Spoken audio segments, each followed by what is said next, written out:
For 3 weeks now, the family of the late Shadrach Sejisambu has been waiting for a chance to appear in the court of law to get justice for their son who was allegedly knocked dead by a one Peter Kayanja. They finally got their chance as Mengo Magistrate Court opened its doors again following a 42 days closure. Here, you have the police file with you? Yes. The accused is charged with about 4 counts. And the main one is reckless driving and causing death.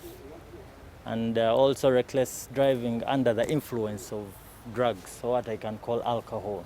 At Trade Towers, the Lands Division of the Court of Appeal also started looking into matters of land eviction presented by a family of 6 people.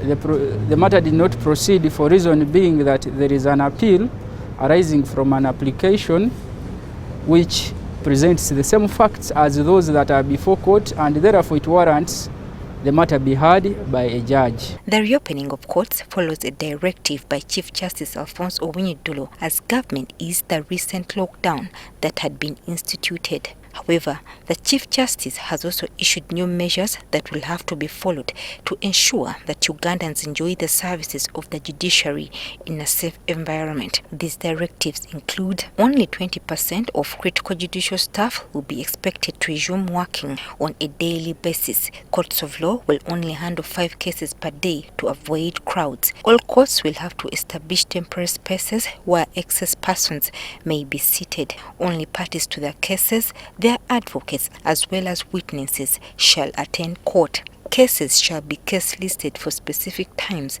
to avoid congestion. The hearing of the cases had been suspended in the guidelines issued during the lockdown. He has now lifted that.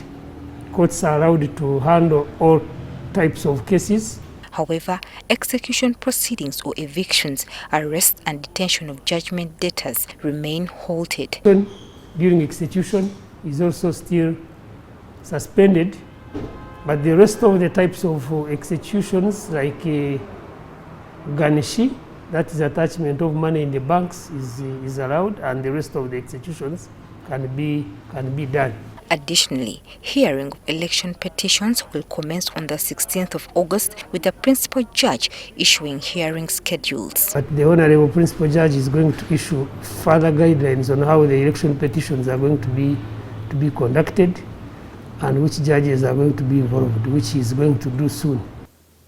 Joyce Nakato, NTV Tonight.